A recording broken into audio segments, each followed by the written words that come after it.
ગુજરાતમાં પીવાના પાણીની સમસ્યાઓને લઈને પ્રજા ત્રાહીમામ પોકારી રહી છે। તાપી જિલ્લાના ડોસવાડા ગામનો ડેમ પણ સુકાઈ ગયો છે। આ ડેમ દ્વારા આજુબાજુના 23 જેટલા ગામોને પાણી મળતું હતું, ત્યારે હવે આ જ ડેમ સુકાઈ જતા નજીકના ગામોમાં પીવા સહિતના ખેતી અને પશુના પાણી માટે ભારે સમસ્યા ઊભી થવા પામી છે।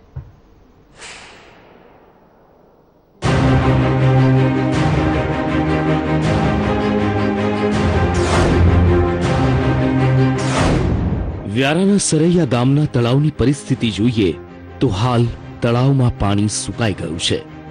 આ તળાવમાં પાણી ડોસવાડા ડેમમાંથી આવે છે, પરંતુ આ તળાવમાં પાણી 5 થી 7 મહિના સુધી ચાલે છે।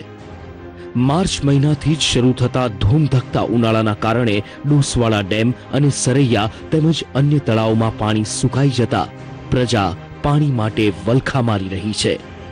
ત્યારે જો સરૈયા તળાવને 10 ફૂટ પણ ઊંડું કરવામાં આવે તો વધુ 7 મહિના પાણી ચાલે તેમ છે અને બોર કુવામાં પાણી રિચાર્જ થતા આજુબાજુના ગામોને તેનો ફાયદો મળે તેમ છે।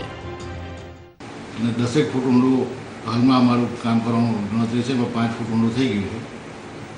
એટલે ચાલુ વર્ષે જે વરસાદ આવશે એમાં આજે પાણી 7 મહિના રહેશે, એમ જગ્યાએ એકાદ મહિનો વધારે ખેંચાશે અને 8-9 મહિના પાણી રહેશે તો નજીકના જે ઢોર છે, ગામના બોર છે, કુવા છે, એમાં રિચાર્જ થશે અને પાણીની જે સમસ્યા છે તે લગભગ અમારી આમાં સોલ્વ થશે।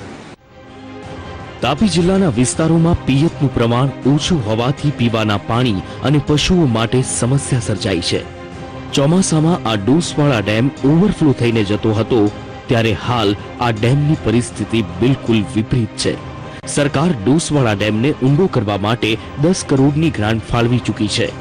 હાલ તો આ ડેમને ઊંડો કરવાની કામગીરી ધીમી ગતિએ ચાલી રહી છે, ત્યારે જો સરકાર દ્વારા આ કામ કોઈ ખાનગી એજન્સીને સોંપવામાં આવે તો વધુ સરળતાથી આ કામ જલ્દી પૂરું થઈ શકે તેમ છે। પણ હજુ પણ ધીમી ગતિએ ચાલે છે। એને સરકાર કરે છે તેના કરતાં કોઈ એજન્સીને કે કોઈ પ્રાઇવેટ કંપનીને આપે તો એ પોતાના રીતે સ્પીડી કામ થશે એવું મારું માનવું છે કે જેથી કરીને આ ડેમ પણ ઉકેરાઈ જાય, લોકોના ખેડૂતોના ખેતરોમાં પણ માટી મળે। ગુજરાતમાં ગત વર્ષે વરસાદનું પ્રમાણ ઓછું હોવાથી પાણીનો સંગ્રહ ઓછો થયો હતો।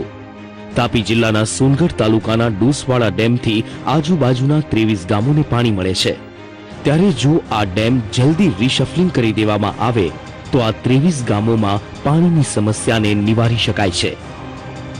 વિનાયક જાદવ, સંદેશ ન્યૂઝ, તાપી, સોનગઢ।